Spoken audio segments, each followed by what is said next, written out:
These are 5 vintage watches from the 1950s through the 1970s that were once cheap, sometimes barely sellable, yet have since climbed to prices that make collectors wince over the ones they let slip away. Every figure, date, and record you'll hear traces back to documented auction results and market data, and one pattern runs through all 5. The watches nobody wanted back then are the ones people would empty their savings for today. The watch that defines this whole phenomenon is the Rolex Paul Newman Cosmograph Daytona, reference 6239.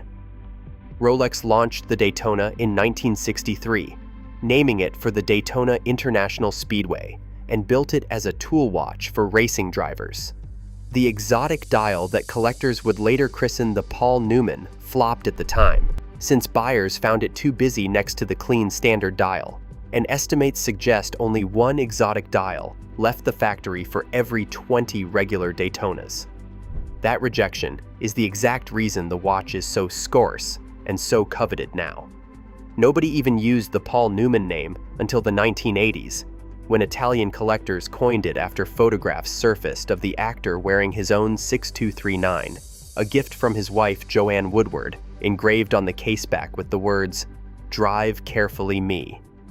Here's the number that rewrote the rules.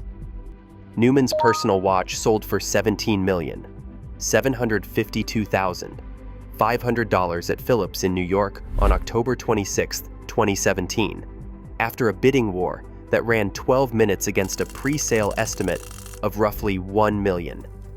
At the time, no wristwatch had ever fetched more at auction. From the racetrack, we moved to the boardroom and to a watch that stunned the industry with its price tag. Patek Philippe introduced the Nautilus, reference 3700, in 1976, designed by Gérald Genta, and it carried a price of $3,100 when new. For a steel watch, that was unheard of, putting it right alongside Patek's gold dress watches, and the brand's own advertisement leaned straight into the shock with the line, "One of the world's costliest watches is made of steel." Patek pitched it as a watch you could wear as comfortably with a wetsuit as with a dinner suit. Dealer Matthew Bain remembers selling a pair of Tiffany-signed 3700 models in the late 1990s for $12,500, and that was for both of them together. Yet he reckons those same two would command upward of $200,000 today. Standard steel examples now change hands somewhere between $110,000 and $210,000. The third watch swapped the dinner suit for a tuxedo and a license to kill. Rolex produced the Submariner reference 6538, known as the Big Crown, from roughly 1955 to 1959, and it became famous on Sean Connery's wrist as James Bond across Dr. No, From Russia with Love, and Goldfinger. Early Submariners cost around $150 new. The climb from there is staggering. A 2-line 6538 brought $92,000 at Christie's in 2011, and a 4-line version reached $567,000 at Phillips in 2018. Museum-grade original examples now trade somewhere between $200,000 and $500,000, and the rarest of them have pushed past $1 million. If those numbers feel out of reach, the fourth watch is the one you might actually still buy, and that's precisely what makes the regret sting. Omega launched the Speedmaster in 1957, and it went on to become the first watch worn on the moon when Buzz Aldrin strapped his on during Apollo 11. A late 1960s Speedmaster Professional set you back about $200. What nobody expected was the ceiling.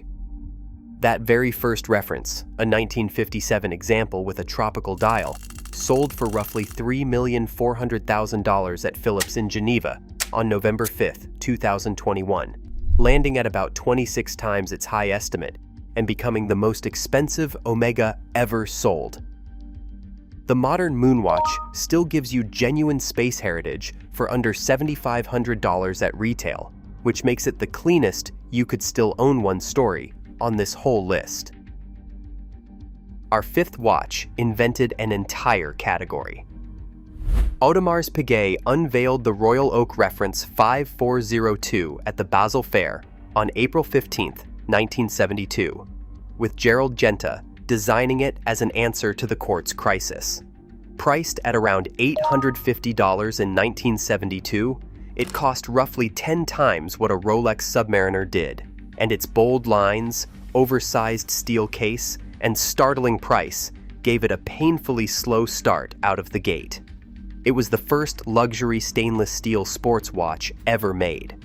Today, a Series 5402 examples trade somewhere between $95,000 and $150,000. So what threads these five together? Each one was cheap or unloved when it first appeared. The Daytona, reportedly near $210. The Speedmaster, about $200. The Submariner, roughly $150. And every one of them now commands sums the original buyers would have laughed at. That gap is the regret. One honest word before you go hunting. The market soared through 2020 and 2021, then cooled after April 2022, with the Bloomberg Subdial Watch Index down about 13% over 2 years. That means even these icons move with the tides, and provenance and originality remain everything.